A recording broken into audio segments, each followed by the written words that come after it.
Meu nome é Deco Porteira, eu gosto de palavras difíceis, livros que descrevem bem o calor e leituras que saem da minha zona de conforto. Meu nome é Guilherme e eu gosto de editar livros. Meu nome é Laís e eu gosto de realismo fantástico. Meu nome é Ulisses, eu gosto de grilos e eu gosto de contos. E eu não estraguei a abertura. Foi muito lindo, Parabéns. Deco. Primeira Parabéns. vez. Emocionado. É porque a gente tá com um convidado especial aqui hoje. Então, você que está nos ouvindo vai entender tudo nos próximos segundos. Por quê? Estamos aqui em um episódio especial, né, do podcast da Varanda. Hoje nós vamos falar sobre O Sol Vertical, que é um livro que vai ser publicado pela nossa editora independente. E a estrutura aqui desse episódio vai ser um pouquinho do jeitinho que você já conhece, né, caso você já acompanhe o nosso podcast. Mas hoje teremos um convidado, né, mais do que especial, que é o próprio autor do Sol Vertical, Rafael Salgado. E, se você tiver chegado por agora, né, a estrutura desse episódio será, resumidamente, dividida no seguinte. Na primeira parte, a gente vai falar um pouco sobre a ficha técnica do livro, digamos assim, uma sinopse, sobre o próprio autor. Então, essa parte vai ser mais leve, sem spoilers, né? A gente vai falar um pouquinho sobre por que você deveria ler o livro, né, de acordo com o Instituto Nossa Opinião. E depois, o Rafael vai entrar na conversa e aí vai ter spoiler. Então, esteja avisado, avisada, avisade. A gente vai chegar lá na parte e vai colocar lá, agora tem spoiler. Eu ouço sabendo que daqui a pouquinho vai ter spoiler, mas mesmo se você for que nem eu, que não se importa muito com spoiler, que quer ouvir uma conversa sobre o livro, fique aí que a gente promete que vai ser legal. É a primeira vez que a gente recebe, né, o próprio autor do livro que a gente vai discutir. Então, eu já estou empolgada. E vocês, meninos? Muito. Tenso. Tô bem tenso. Muito, já tenho várias coisas pra falar aqui, tá tudo anotado. Gui, você pode começar dando uma ficha técnica do livro pra gente? Claro. O Sol Vertical é o terceiro livro, publicado pela nossa editora Varanda, e o seu autor é o escritor Rafael Salgado. Ele é mineiro, de Andrelândia, mas atualmente mora no Rio de Janeiro, onde ele é procurador do trabalho. O Sol Vertical e aí me corrijam se eu fiz a classificação correta, um romance histórico com traços de realismo fantástico. Gostaram? Correto? Gostei. Há discussões aí, mas vamos falar sobre isso lá na frente. Vamos lá. No livro, nós acompanhamos duas histórias principais, histórias essas que se entrelaçam ao longo da narrativa. Uma história é o destino de um quilombo, que é marcado pelo conflito entre duas pessoas, o Molina e o João Congo. O Molina é o idealizador do grupo e ele tem um forte senso de comunidade, enquanto o João Congo ele é o líder das expedições externas e ele já tem aí a crença de que os quilombolas só serão efetivamente livres quando eles conseguirem se vingar dos escravizadores. E a segunda história é a vida de Albano, um descendente de escravizados libertos que se apaixona pela filha de um escravizador. Tá aí a sinopse do livro que nós iremos comentar hoje. E por que a gente deve ler? O que vocês acham? Ou não, né? A gente tem que, né? Vários motivos. Eu vou começar pelo imediato, e aí eu vou deixar para meus colegas falarem dos demais motivos. Eu acho que o motivo imediato para a leitura, que é aquilo que vai fisgar o leitor no primeiro momento, nós temos aí uma história que envolve romance, envolve aventura, e nós temos várias mudanças na trama que deixam o leitor vidrado a todo momento. Então é um livro que espero começar a ler aí as primeiras recepções dos leitores, no sentido de ser aquele tipo de livro que foi lido em uma sentada. Eu acho que o Sol Vertical é esse tipo de livro. Olha, todo mundo usando a sentada como medidas de leitura. Desde Obrigado, que o Beck inaugurou por isso lá no primeiro podcast. Isso mesmo. Eu acho, Guilherme, concordo, como sempre. Guilherme sempre traz a razão. Eu acho que é uma história muito boa. Eu acho que, assim, é um livro que você ele já começa na treta. Que é um livro que, assim, que não tem esse negócio de apresentar personagem, já começa na confusão. Isso é bom. Já começa, já te prende, quando você já vê o negócio vai piorando, e, né, a gente não pode falar spoiler ainda, então vou comparar onde piora. Eu acho isso uma ótima história.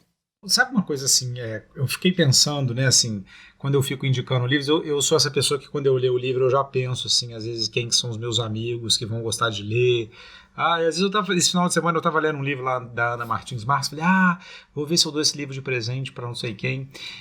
E eu fiquei pensando que o Sol Vertical é um livro com um público muito amplo, sabe? Porque esse assunto, né, que é as relações de trabalho, de exploração no Brasil, eu acho que eles são um assunto, né, que se não interessam, deveria interessar as pessoas. Mas essa relação que é feita da história principal com os contos é para mim um dos grandes atrativos do livro, porque eu sinto que quando eu estou fazendo isso como leitor, eu gosto de fazer as conexões, né? Eu gosto de pensar que o que está sendo vivido pelo Molina, pelo Albano, pela Rosália e tudo, ainda que sejam personagens fictícios, aquilo reverbera de alguma maneira na minha vida. Então eu acho que as pessoas que gostam desse tipo de coisa, de se verem dentro de uma história maior, que é a história do nosso país, das relações de exploração, de trabalho, enfim, de poder, elas vão gostar disso. Então, se você é uma pessoa que se interessa por isso, você vai gostar de ler O Sol Vertical. Eu gostei muito do livro no sentido de que a gente acompanha essas pessoas, né, por uma boa parte da vida de várias delas, e eu gosto sempre quando uma história me leva, né, a testemunhar mesmo o crescimento de um personagem, a ver como ele se comporta, né, em várias situações, e a gente fica, né, ansioso para saber qual que vai ser a próxima, né, o próximo passo daquele personagem, daquela personagem, ou daquele lugar, né. Também acho que é um livro de muitos lugares, que a gente também passa a se interessar, passa a se importar. Então, gosto de histórias assim e, por isso, também recomendo a leitura por esse motivo. Também um pouco aí em eco a vocês, né? Não, isso que você falou, Laís, eu achei, te passa por muitos lugares, eu acho que isso é uma coisa também interessante, que a gente não sabe para onde esse livro vai. Então, quando você começa, por exemplo, ler lá a primeira cena, ler lá na Fazenda do Coronel Moutinho, né, que é a gênese lá do Quilombo, né, com o Molina e tudo, a gente não faz ideia do que vai ser esse livro. Então, eu gosto um pouco disso, né, porque se a gente pensar, né, de que o assunto, né, escravidão, trabalho, né, o passado colonial do Brasil já foi explorado de tantas maneiras, e de que nesse livro tem alguma coisa que a gente não espera também, eu acho que isso é um ponto importante, né? Um livro que passa por lugares que não estão aí no lugar comum que a gente lê nesse tipo de literatura, né? Mas a gente também tem que falar que os pontos negativos, que eu acho que a gente está com a autora aqui, e esse vai ser um tema que vai ser focado. Desceu o sarrafo. Eu acho que é o terceiro livro que a Varanda lança que não tem dragão. Eu acho importante a pessoa que está ouvindo o podcast saber. Não vai ter dragão durante todo o livro Sol Vertical, tá, gente? Eu acho isso importante. A gente vai perguntar pro autor, por que não. E o Deco, já tem coisa mágica, tem umas coisas fantásticas. Por que não tem dragão, né? Cadê a Daenerys? Ou então, Ulisses, tem dragão, mas eu não entendi a palavra que ele usou para dragão. Porque eu acho que também, porque algumas partes eu não entendi. Então, assim... Acho importante a gente frisar isso pro ouvinte. Fica aí o aviso, Fica né? aí a pra dica, você. Né, pro Rafael no próximo livro colocar um dragão, né? Talvez no Sol Horizontal possa ter um dragão, a história de um dragão.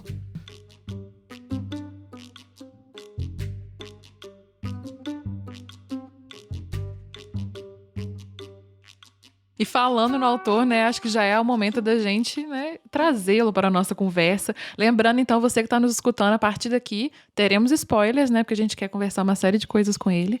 Então, Rafael, por favor, junte-se a nós. Você está aí? Você nos escuta? Escuto, sim. Bom dia. Bem-vindo. Bom dia, Laís. Bom dia, Deco. Bom dia, Gui. Bom dia, Ulisses. O Rafael já não aguenta mais, né, falar com a gente, conversar com a gente. Tá aí há meses tendo que aturar. Que isso, é sempre um prazer. Muito simpático. Olha só, vê se a gente jura que a gente não está ameaçando ele pra ele falar isso, gente, tá? Hoje os ouvintes do podcast da Varanda vão ver como a gente é fofo, porque eles não ouvem nossas pessoas que a gente trabalha. Então o Rafael vai dar um testemunho de como a gente é fofo. Eu espero que sim, né, Rafael? Exatamente.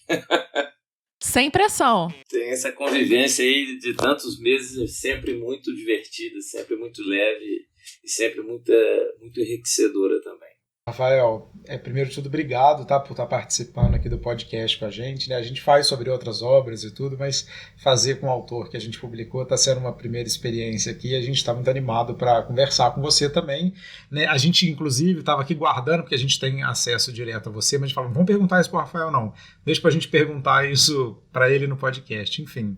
Mas para a gente também explorar um pouquinho isso, né, do livro aqui para as pessoas que seguem a Varanda e também para as outras pessoas que vão ouvir, né, que vão chegar até a Varanda também através do Sol Vertical. Então, para que a gente possa falar um pouquinho sobre isso.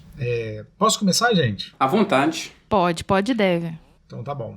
Olha só, Rafael, tô tomando a liberdade aqui de entrar um pouquinho lá no início do nosso processo, porque esse processo do Sol Vertical é um processo longo e que começou há tanto tempo na sua vida, né, Rafael? Então eu queria que você falasse um pouquinho desse processo, quando você começa a escrever o livro, quais foram as interrupções, quais foram as guinadas, para o nosso ouvinte entender qual é o seu arco de criação aí desse romance. Então, eu acredito que assim, a primeira influência tenha sido essa origem, né, de vir para uma cidade do interior, uma cidade muito antiga, Minas, onde houve a exploração de mão de obra escravizada. Ter visto os locais onde ocorreu, tem locais preservados, ter ouvido as histórias, né, aquilo acho que começou por ali, e eu percebia também a marginalização decorrente daquilo, o preconceito, o racismo. Foi a primeira influência que me levou a ter um interesse por falar sobre o tema. Rafael, e quando foi isso mais ou menos? Porque eu sei que quando você chegou, né, quando eu te conheci, que você estava lá nos processos do Sol Vertical, esse livro já tinha sido gestado muito tempo antes, depois a gente começou a trabalhar junto, depois aqui na varanda. Me fala um pouquinho também dessa cronologia, assim, desse tempo, porque eu sei que esse é um livro que você está aí alimentando ele há muitos anos, né? Sim, essa ideia, né, esse link eu devo ter feito isso, eu acredito. A primeira escrita minha, os primeiros textos que eu comecei a escrever literário foi quando eu tinha 15 anos. Foram os primeiros. Não foi exatamente o Sol Vertical, né? Foi quando eu trabalhei o Camaleão. Só que assim que eu terminei o Camaleão, que foi por volta de 2002, 2003, foi quando eu comecei a escrever o Sol Vertical, já com essa ideia dos quilombos. Essa ideia, como eu tinha dito, desse link que eu tinha feito durante a minha adolescência, a minha infância, né? Era o tema rural também muito recorrente na minha vida, né? Na minha região, e eu queria escrever sobre isso. Então, fui lá para os idos entre 2000 e 2010. Entre 2002 e 2003. Foi a primeira gestação do Sol Vertical. E era uma época que eu estava muito influenciada pela literatura de realismo fantástico latino-americano. Então, ela, além desse tema, essa temática de fundo, o estilo literário que começou a me seduzir nessa época foi justamente o realismo fantástico.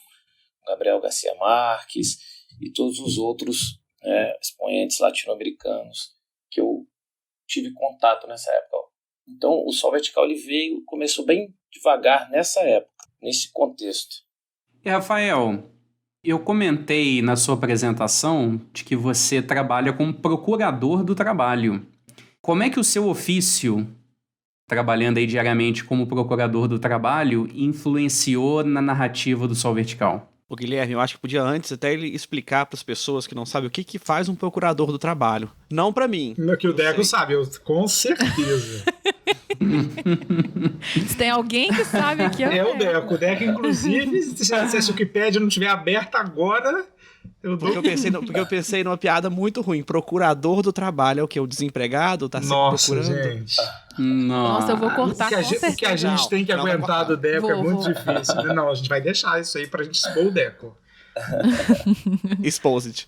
Expor o que a gente passa. Não, mas é uma boa. Rafa, se você puder mesmo, na sua fala, falar um pouquinho sobre o que, de fato, né? O que faz um procurador do trabalho? E aí, emendar nessa pergunta que o Gui fez, o que você acha? A Laís não sabe. Tô pensando no ouvinte. Justamente, assim, a influência foi total. Eu acredito que não haveria o livro se eu não tivesse esse ofício como procurador do trabalho.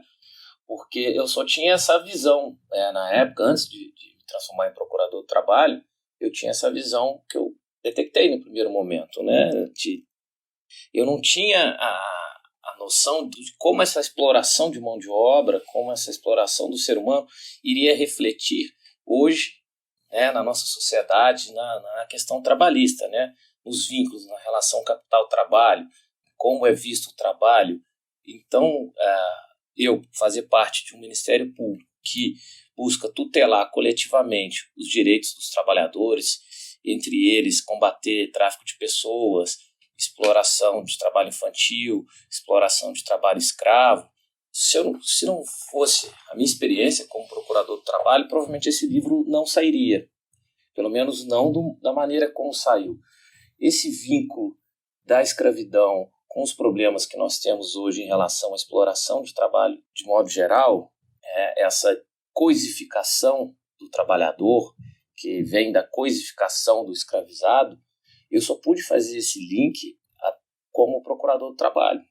Nas experiências em que eu tive, as experiências em que eu tive, inclusive em combate à nova fórmula de trabalho escravo, né, que é classificada como condições análogas de escravo, modernas, que existem, infelizmente, no nosso país até hoje, que é uma forma das mais graves de exploração. Eu tenho 11 anos como procurador do trabalho, passei por experiências em regiões muito diversas, desde o Pantanal a regiões muito industrializadas, como o Vale do Paraíba, e essa origem escravocrata do nosso país, essa visão coisificada das pessoas que tiveram origem na época da escravidão, isso reflete na exploração de mão de obra hoje em dia. A possibilidade que eu tive de fazer esse vínculo foi muito em função da experiência como procurador do trabalho. Rafael, tem um conto, não vou lembrar o título dele agora, que é inspirado inclusive numa situação, né, do seu trabalho, que é aquele que tem um juiz, não é? Esqueci o nome daquele conto. Sim, é o conto Grilhões. Grilhões, isso. Isso. O conto, na verdade, é inspirado numa operação de combate a trabalho escravo que eu participei quando eu ainda trabalhava em Corumbá, é uma região onde tem muito pecuária, né, e existia comum a exploração de trabalho escravo para roçada de pasto. A gente descobriu, né, teve informação de que haveria uma exploração de trabalho escravo numa fazenda bem para dentro do Pantanal, e quando chegamos no local, nós encontramos aquela situação, né, de total exploração. Não havia água potável, não havia local para dormir, não havia EPIs, não havia registro, não havia nada. Eles estavam simplesmente jogados no meio do mato, tendo que dormir no chão ou em camas improvisadas de bambu. Isso nós estamos falando do meio do Pantanal, que existe todos os tipos de bicho peçonhentos que se pode imaginar, né? Começar pelos insetos, né? E não havia nada, eles não tinham nenhum tipo de proteção, não havia água potável, não havia equipamento de proteção, nada. Estavam ali, e numa situação de servidão por dívida, né? Eles tinham que trabalhar para pagar os custos do transporte, terem levado até lá, né? Foram iludidos por falsas promessas de que o trabalho teria alojamento, que o trabalho seria de uma forma que não aconteceu, e é uma situação que literalmente eles estão privados da liberdade, porque não tem como voltar dali a pé. Nós estamos falando de um local que nós levamos 2 dias de carro para chegar, e só chegamos através de GPS que traçavam rotas dentro do Pantanal. Então é um tipo de trabalho escravo que infelizmente é muito comum até hoje. Eles começam a ser escravizados com falsas promessas, chegam já devendo, né, por os custos dos transportes, a comida que eles têm que comer, muitas vezes há uma venda lá e são super explorados, né, a comida inflacionada, não recebe nenhum tipo de equipamento de proteção, muitas vezes não tem alojamento, como foi esse caso. Ô, Rafael, desculpa, não tem nada a ver com o livro, mas deixa eu fazer uma pergunta. E como é que vocês chegam nesse lugar? É uma denúncia? Muitas vezes sim, a maioria das vezes sim, é uma denúncia e nós vamos tentando traçar o local para encontrar. Grande parte das vezes foi assim. Nós já tivemos outras formas de trabalhar também, uma vez que nós fomos combater trabalho escravo na questão de fornos de eucalipto, né, que havia também no Pantanal. Lá a gente tinha localização dos locais, né, via GPS, né. Mas nesse caso não, nesse caso foi uma denúncia que acaba chegando e nós fomos até lá. Uma equipe, né, junto com o Ministério do Trabalho e a Polícia Rodoviária Federal na época, nós resgatamos os trabalhadores para que eles saíssem daquela condição, né, de exploração, daquelas condições de escravidão e fossem ressarcidos por isso. A gente está falando aqui, né, dessa coisa de literatura fantástica também, de realidade, essa mistura, né, que é uma característica também latino-americana, mas eu fico pensando, tem hora que a gente ouve essas histórias, né, gente, que é o famoso, assim, o Brasil não é para amadores, não é só no Brasil, a gente sabe que tem trabalho escravo em vários lugares do mundo, mas é quase uma história de ficção, sabe? A gente sabe que é realidade, a gente sabe que está aí, mas é muito difícil pensar, né, de que nesse ponto que a gente está, né, da nossa história, isso aconteça com tanta frequência, assim. Então, eu acho que por isso que também tem uns testemunhos que são importantes, porque eu fico muito chocado, é uma mistura de tristeza e de raiva. é isso, né? Ela não acaba. Eu acho que também explorar isso de alguma maneira, sabe? Jornalisticamente, ficcionalmente, né? A gente poder também falar sobre esse assunto é muito importante, porque eu vou ouvindo aqui o Rafael, a gente me dá assim... Eu nem sei o que me dá, se é mais tristeza ou se é uma gastura de saber que enquanto a gente está falando aqui tem alguém nessa situação, né? Tem essa impressão de que muita gente coloca, principalmente o período da escravidão, como se algo aconteceu muito tempo atrás, né? Tá um pulo de distância, mas não só isso, mas também agir como se as consequências não tivessem alcançado até o dia de hoje, né? Não cola já, né, a questão de, né, já tem não sei quantos anos, porque a gente sabe que isso, né, historicamente não é nada, ainda mais no nosso país. Então, é como se a gente ignorasse que isso ainda vigora. Tem até um fato que demonstra muito, e assim, podemos até fazer um link com o fim da escravidão. Numa dessas diversas operações de combate ao trabalho escravo em que eu participei, já cheguei a detectar o mesmo trabalhador em 2 vezes. Ele reconheceu a gente meses depois, ele estava em outra situação de exploração do trabalho escravo. Aí vem a pergunta, por quê? Porque ele não tem opção. Nós temos uma população totalmente, né, marginalizada, com essa origem da escravidão, que vem desde do fim da escravidão, e que não tem acesso. Ele não tem acesso a um tipo de formação decente, ele não tem acesso para que ele possa efetivamente participar da sociedade, né? E isso você pode fazer um link diretamente com processos de fim da escravidão no Brasil. Houve um projeto de vingança, essas pessoas foram marginalizadas. Você optou por contratar estrangeiros, imigrantes, né? Um processo de branqueamento da população. E eles foram marginalizados. E você vê, e nessas operações modernas de trabalho escravo, isso acontece porque ele é resgatado e ele não tem outra opção de emprego, porque o Estado não o qualifica. Nós retiramos ele de lá, ele não tem para onde ir, onde ser qualificado. Então, como ele não tem, né, ele não tem oportunidade de educação, não tem oportunidade de qualificação, ele acaba voltando para aquela situação, em função da vulnerabilidade dele. Então, assim, é muito cruel, é algo que acontece até hoje no nosso país. Sim, e a gente vê que pela recorrência, né, o que você está falando, é comum, vigora até o momento, a gente vê que não é uma exceção do sistema, né, faz parte do sistema, né. Ele funciona baseado nisso.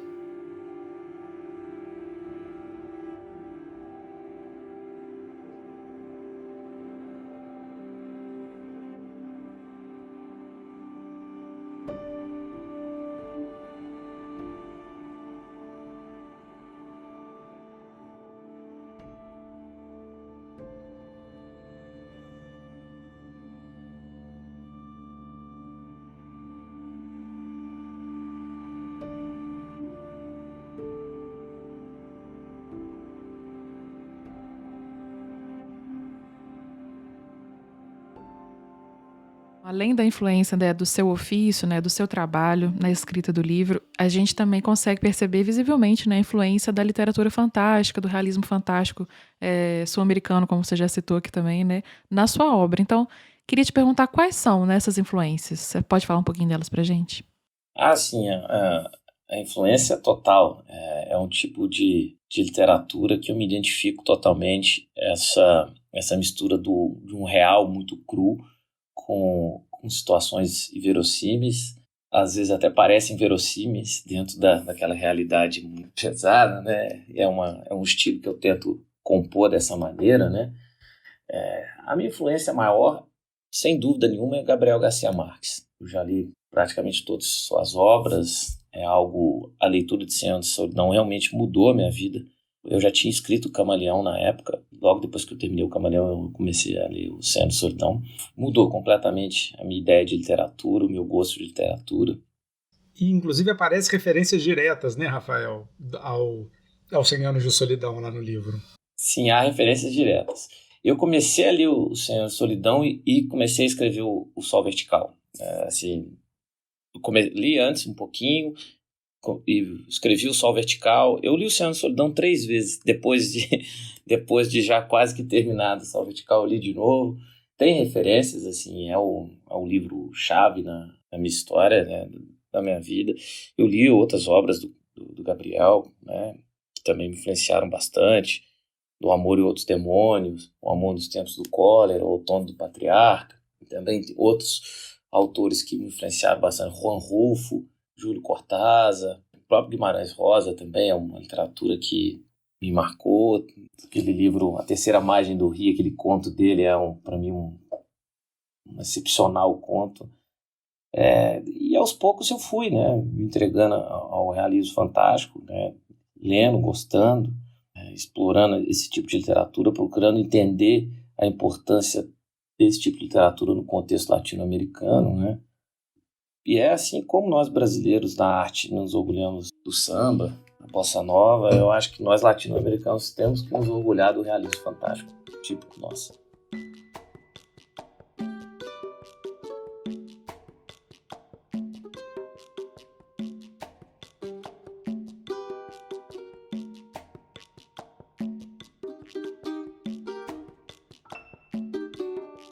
Vamos começar a falar dos personagens? Vamos entrar nessa seara aqui. O Albano, gente, eu fico pensando que o ator fazer o Albano tinha que ser um ator muito bom, porque o Albano tem hora que eu fico assim, eu nunca vi alguém para acontecer tanta coisa na vida dele, e esse homem tá lá parado, quieto e impassível.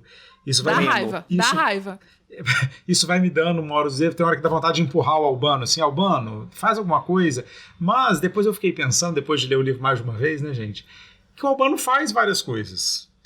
Porque ele vai de um lugar para o outro, né? Ele se aproxima das pessoas, por exemplo, como da Rosália. Ele toma a decisão, por exemplo, deles voltarem para o Quilombo. Então eu fico pensando que tem algo da impassibilidade do Albano, que tem também um limite que me interessa. Porque se a gente pensar bem, eu sei que tem o Molina, que tem o João Congo, que são personagens muito importantes no contexto do Quilombo, mas quem leva a narrativa de um lugar para o outro é o Albano, né? Eu diria assim, se tem um protagonista desse livro, eu diria que é o Albano.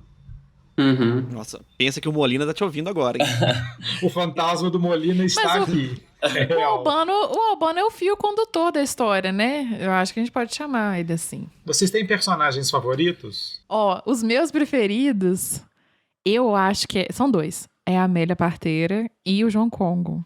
São os que eu mais gosto. Você já quer que eu adiante também qual que eu não gosto? Eu vou gongar ele aqui. Não, espera. Então tá. Vamos, pra gente poder falar mal junto. Amizade é isso. E vocês, conta. Você roubou a Amélia. Eu gosto da Amélia, ela é minha personagem favorita. Assim, apesar de que a Amélia só entra numa parte da história, eu gosto da composição da Amélia. Né? O que ela representa na história, essa coisa com a idade dela. Eu gosto muito de coisa que tem a ver com o tempo. E essa coisa do tempo no livro, né? Quantos anos tem essa mulher? Qual que é o papel dela ali também nessa história? Uhum. Então, eu gosto muito da Amélia, apesar dela não... Eu diria que ela não tá no grupo dos protagonistas, né? Assim, mas ela, eu acho que é a minha personagem favorita também. Ela é mais coadjuvante. Mas e posso ser um pouco copiar da Laís, porque a Laís copiou o Bacurau e o Fleabag de mim no especial do 2019. Pode. Caraca, ele guardou esse rancor por 80 milhões de episódios. Eu tô chocada. Vocês voltem lá, tá, ouvintes, e vejam no episódio Melhores de 2019 a Laís copiando meus filmes. É porque a gente é muito parecido, hein? Considere-se elogiado. Carneirinho, alma gêmea. A cópia é uma forma de elogio. Exato. Isso mesmo, Laís, parabéns. Deco, seus personagens favoritos. Gente, eu vou num personagem que eu acho que ninguém falou porque eu sou uma pessoa diferentona. Eu gosto muito da Leonor. Ela é uma boa mesmo. Eu gosto dela também, tipo tá assim, certo. eu acho que é uma pessoa que tipo assim, que... Eu não tô falando... Eu acho que ela bate muito contra o que o Ulisses falou do Albano, de tipo assim, de impassível ao mundo, sabe? Ela tá sofrendo o tempo todo. E eu gosto muito da Amélia Parteira, mas simplesmente pelo fato dela ter um codinome. Eu sempre quis ser, tipo assim, Deco, o Matador. Tive muita inveja dela. Que ela é a Amélia, a Parteira. Nossa, Deco, eu achei essa lembrança da Leonor muito, muito boa, porque eu fico pensando também que a Leonor, né, a gente discute tanto isso ultimamente, né, a questão, por exemplo, da mulher preta no Brasil, né, os lugares, e de como essas mulheres, né, do livro, a Leonor, a Amélia, mas principalmente a Leonor, elas estão aí até hoje, né, de que como são essas mulheres que sustentam um monte de coisa. Por exemplo, né, essa questão ali no Quilombo, essa família, né, com as meninas. Então, acho que foi uma boa lembrança, né, Leonor? Amei sua escolha, Deco. Você me surpreende sempre, Deco. Você, Deco, o Matador. Muito obrigado. Gui, caiu pra você agora, hein? Vamos ver. O meu é o Albano. Pronto. O Albano é meu personagem preferido. Eu adoro as cenas involuntárias de humor proferidas pelo Albano. Cenas tão involuntárias de humor que eu, no primeiro momento, não peguei, mas o Ulisses foi quem me chamou a atenção. Nós fazemos a leitura conjunta para a edição do livro. De repente, o Ulisses falou assim: esse Albano é um sacana, né? Olha o que ele falou aqui nesse momento. Como é que ele tem a cara de pau de falar isso? Eu adoro o humor involuntário do Albano. Caraca, o Gui me surpreendeu, mas ele realmente... o que o Lee sentiu com o Deco, eu senti com o Gui agora. Mas eu gostaria de dar uma coça no Albano, já adiantando aqui minha situação. Mas vai, Rafael, pode falar. Isso, Rafa, fala pra gente seus personagens favoritos, quem que você gostou de escrever, se tem algum que você fala, pô, esse personagem foi muito importante, mas eu odeio ele, eu odeio escrever as coisas dele. Conta aí pra gente do seu trabalho também com os personagens. É interessante a abordagem, né, que cada leitor tem da história, dos personagens, assim. Mas o pai pode até ter um filho preferido, mas ele não pode falar, né? Mas nós vamos arrancar de você aqui. Não, eu acho interessante assim, que cada um tem uma função, né, na história. Por exemplo, vamos começar pelo Albano. O Albano, eu quis transformar num personagem que não tivesse não fosse uma coisa muito forte, fosse exatamente igual ele é impassível, porque ele vai transitando entre as histórias sem chamar atenção para ele, né? Ele conduz a história, mas a atenção, o foco não é ele, o personagem, né? É o que está acontecendo em volta. Então ele serve muito bem como um personagem passível para fazer esse trabalho, né? De a história transitar. E a Amélia, a parteira, ela perfaz a história, né? Ela conta a história, ela vive a história e conta ela depois. Aquela personagem que atravessa o tempo, além de representar também um tipo de personagem, né, muito comum na época, né? Que eram os escravizados, libertos, que não tinham para onde ir, né? Porque, mais uma vez, a gente não teve uma política de inclusão. Ela teve que voltar a viver uma situação de escravidão, porque não havia outras possibilidades para ela, né? Em função da sociedade extremamente elitista. O Molina e o João Congo são dois personagens que eu criei em função da existência de dois tipos de quilombo. Existiam quilombos que sim se integravam com pequenos lavradores, com pequenas cidades, com pequenos fazendeiros, assim, eles faziam troca, faziam escambo, né, do que produziam, do que precisavam. Existiu esse tipo de quilombo na história do nosso país, né, que ele não se escondia, ele vivia porque ele era integrado. E existia também os quilombos isolados. Eles atacavam fazendas, que eles libertavam outros escravizados. Então, assim, existiam esses dois tipos de quilombos, entre outros, mas assim, esses dois me chamaram bastante atenção. Então, os dois personagens foram criados com características para representar esses dois tipos de quilombos, né? Então, resumindo, mais em cima do muro é impossível, né? Sua resposta. É isso que a gente vai ter aqui hoje, né? Nós vamos ter que fazer um trabalho aqui, nós vamos ter que diretamente ameaçar o Rafael. Tô entrando em contato aqui já com alguém. Porque, assim, o Nelson Rubens aqui não ficou feliz com a resposta, não.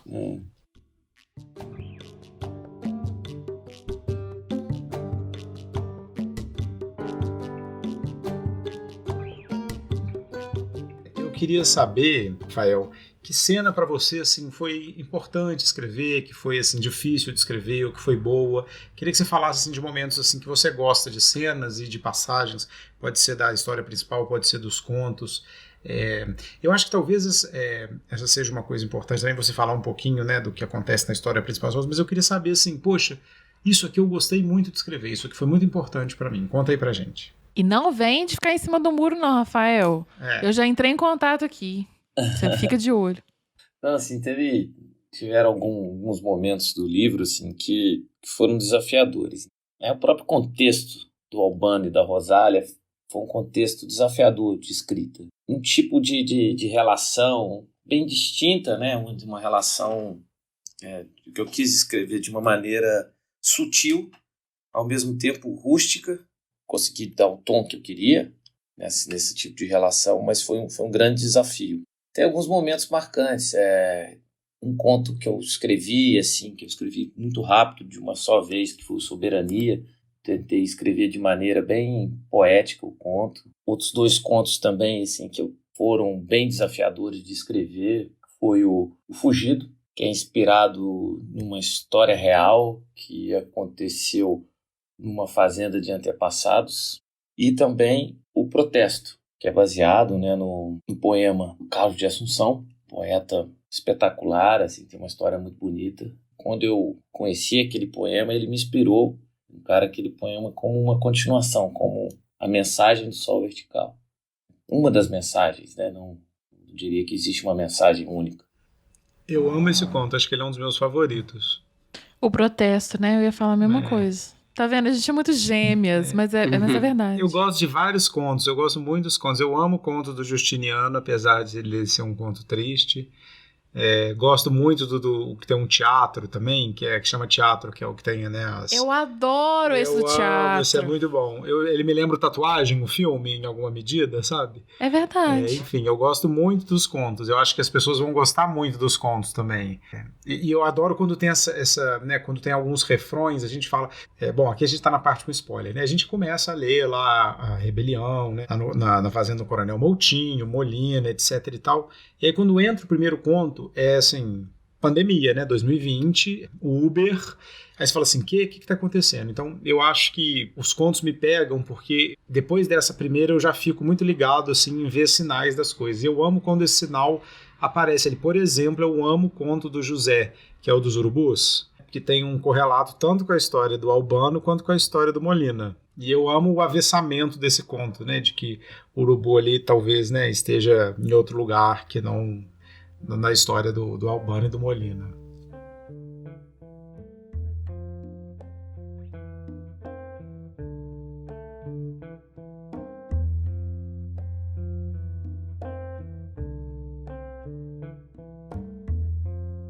Eu tenho 3 cenas preferidas que eu não consigo escolher qual é a que eu mais gostei. Eu sei uma sua.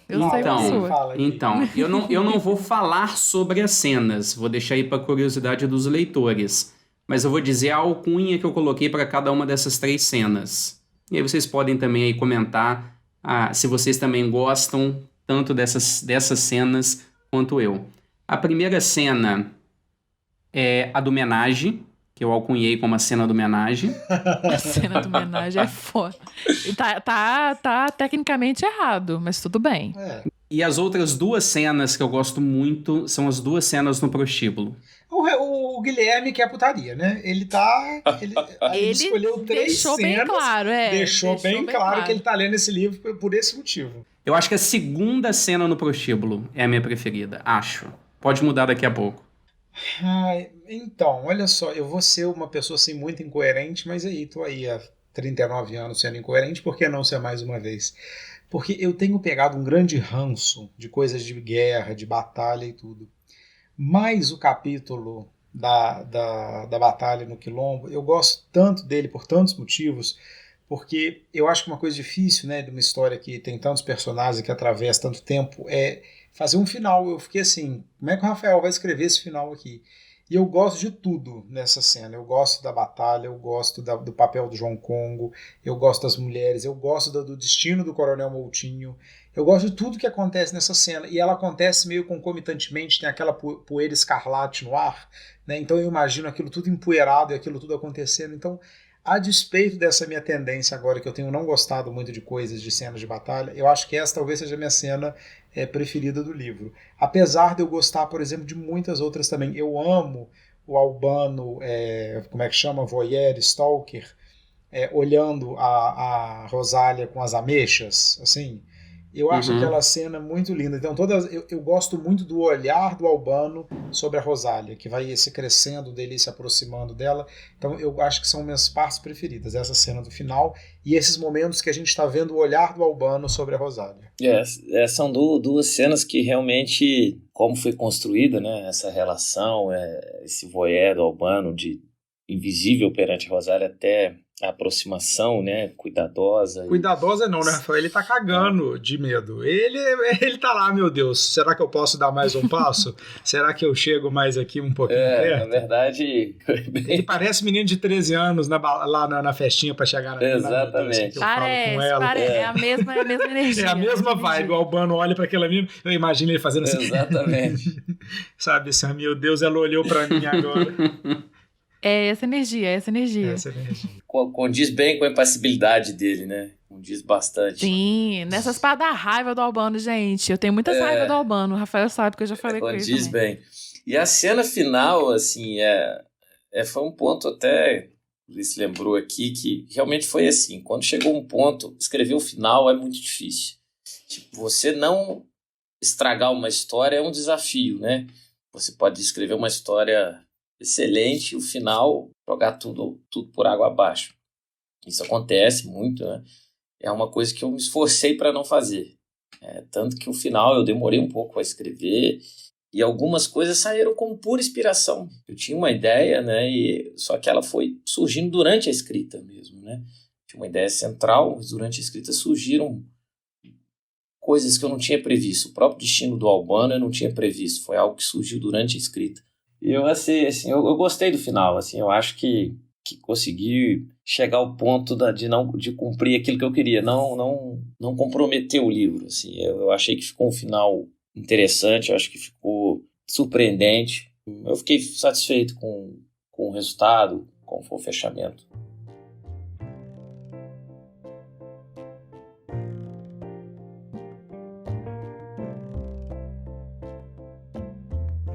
Eu, na apresentação do podcast, disse que eu adoro editar livros. E editar o Sol Vertical foi delicioso. Foi extenso, né? Foi um trabalho extenso de edição. Foram vários meses editando o livro. Primeiro uma edição interna, junto aí com a Laís, com o Liz e com o Deco. Depois colocando também o Rafael nessa conversa e ele ajudando também na edição. E foi extremamente divertido. Eu me lembro aí de várias reuniões em que a gente se divertiu muito aí fazendo a edição do livro. Espero realmente ter outros momentos como esse em próximos livros. O trabalho de edição foi maravilhoso, eu adorei. Foi uma coisa, acho que até inédita dentro da própria varanda. Tudo bem que a gente está no nosso começo, mas, por exemplo, foi uma edição diferente do que o ritmo e a forma, porque a gente teve que se adaptar ao isolamento, né? Só que no caso do Rafael, a gente se reunia para ler juntos também online, né? No caso, por exemplo, do Quase Ultimão, que a gente lia e aí depois a gente se encontrava, falava sobre o texto, repassava o texto, conversava sobre a história. No caso do Sol Vertical, a gente também foi ao vivo, digamos assim, né? Que a gente foi passando o texto e juntos ali já fazendo as edições ou adicionando comentários para depois discutir com o Rafael. Então, foi uma experiência muito legal nesse sentido mesmo. Pois é, para mim foi muito interessante também essa nossa interação de leitura, porque era um trabalho de edição, mas como a gente se envolveu como leitores, né? A gente ficava, às vezes o Henrique passava aqui, eu falei, gente, que tanto vocês conversam, o que vocês estão fazendo? Falando, não é sobre o Sol Vertical, a gente fica lá, então assim, eu fico pensando desse trabalho também, né? Que a gente descobriu ali de edição, que é um trabalho de leitores também, né? E que a gente, nesse processo de edição, a gente ia tentando identificar coisas dos personagens, das temporalidades. A gente mandava um monte de perguntas para o Rafael. Rafael, isso aqui aconteceu aqui, então como é que eles chegaram até lá? Como é que vai fazer isso aqui? Né? Então, de que como isso foi motivando a gente como leitor também, né? De que o trabalho de editor é, sobretudo, também um trabalho de um leitor apaixonado, né? Tem um livro, né?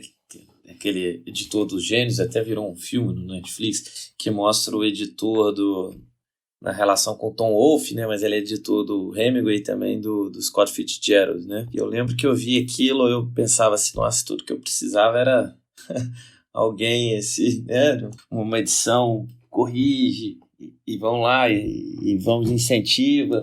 Eu vejo como que aquilo demonstra muito, né? Como que um trabalho de edição é essencial para o autor, né?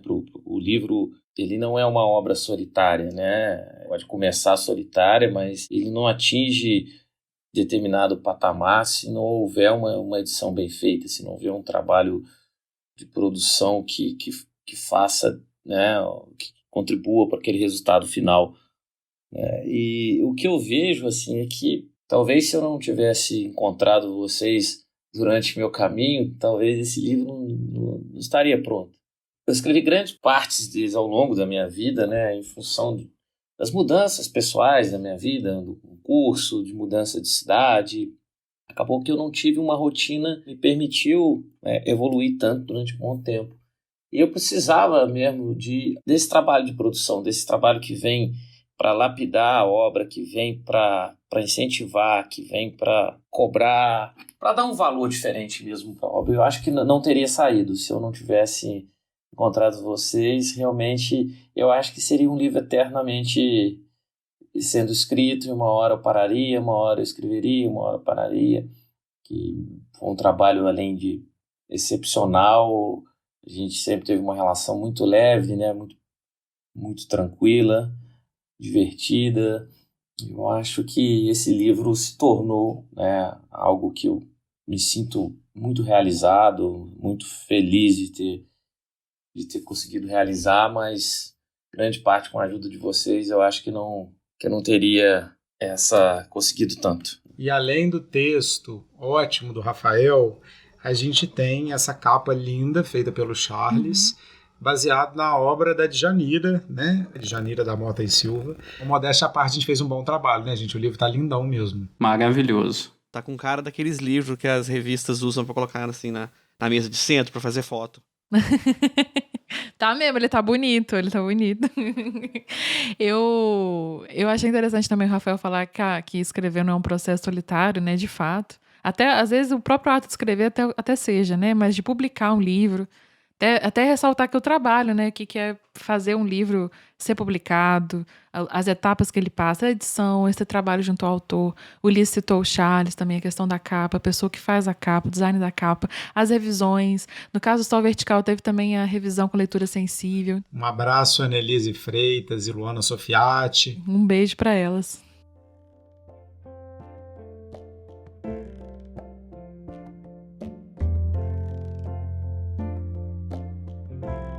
Gente, vamos para o encerramento, indicar coisas. O Rafael, aqui no final, a gente indica sempre uma coisa que a gente acha que tem a ver. Pô, assim, quem gostou do Sol Vertical vai gostar também de ver tal coisa, quem se interessa por esse assunto. Então, a gente indica aqui outras obras, outras coisas do final. Se você quiser indicar alguma coisa, você fala também, tá bom? Perfeito.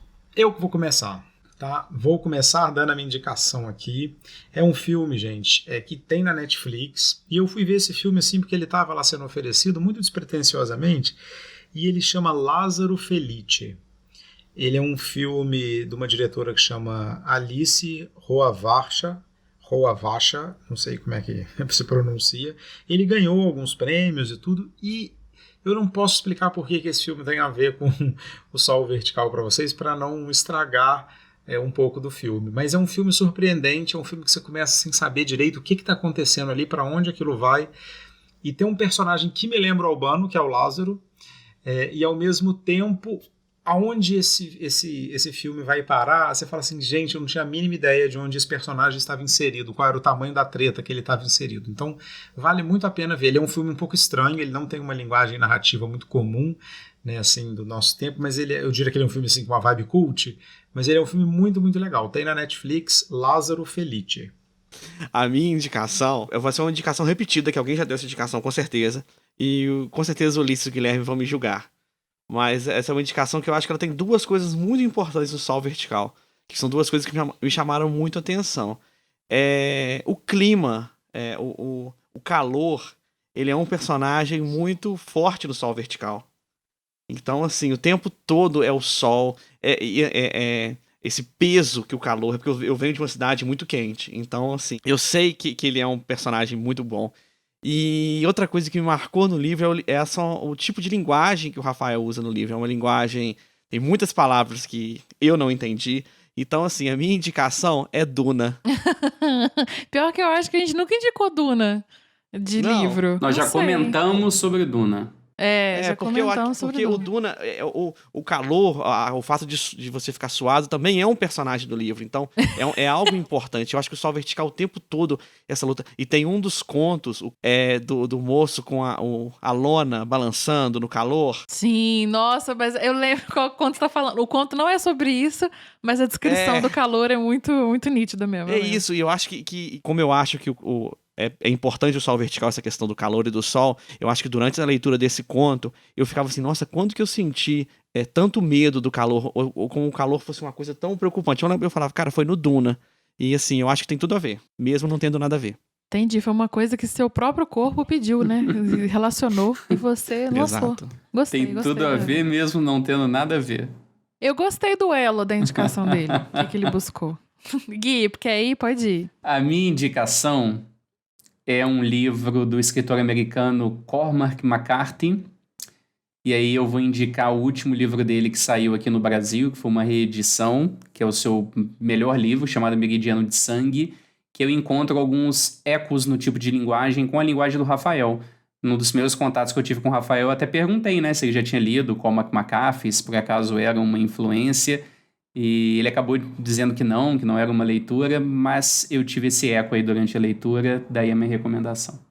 A minha, gente, é um livro chamado Por um Feminismo Afro-Latino-Americano, da Lélia Gonzalez, que é uma autora, inclusive mineira, brasileira, nascida em Minas Gerais, em BH, se eu não me engano, que eu comecei a lê-la por conta de uma indicação de ninguém mais, ninguém menos que Angela Davis. Angela Davis não indicou pra mim, né, infelizmente, pessoalmente. Mas, na última vez que ela passou aqui no Brasil, e aí a fala dela me marcou muito, foi que ela falou assim, eu acho que vocês estão... Parece que vocês me escolheram como um símbolo, né, do feminismo negro, principalmente aqui no Brasil.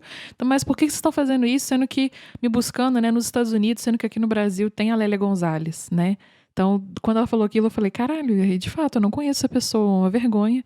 Desde então, procurei a obra dela e por isso indico esse livro aqui hoje, que, repetindo, chama Por um Feminismo Afro-Latino-Americano, Lélia Gonzalez. Tudo com Z, o Gonzalez, tá, gente? Rafael, tem alguma indicação? Sim, eu gostaria de comentar 2 obras. Uma delas no estilo realismo fantástico latino-americano, até muito, influenciou inclusive Gabriel Garcia Marques, que é a obra Pedro Páramo, de Juan Rulfo, um escritor mexicano. É um livro muito sucinto, muito interessante, é um livro bem complexo, mas que traz muitos elementos importantes do realismo fantástico latino-americano. Ele é situado no México, trata da realidade de caudilhos no México e todo o problema social que o México enfrenta, né, na situação. E, claro, com um realismo fantástico bem característico. É um livro que eu recomendo, né, para quem gosta de realismo fantástico, quem ainda não leu.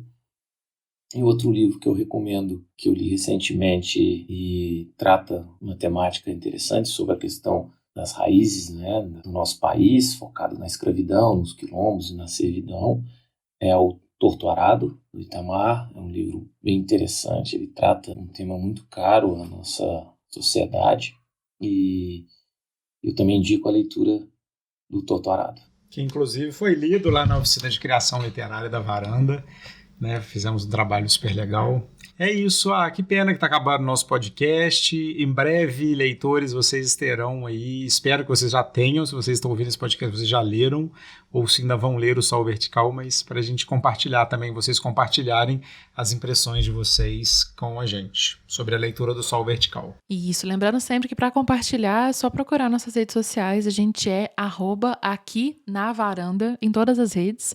Então, se você pesquisar por Aqui na Varanda, você encontra a gente, né? O nosso nome é Varanda, oficialmente. Eu já vi o pessoal achar que o nosso nome é Aqui na Varanda. Na verdade, é só Varanda.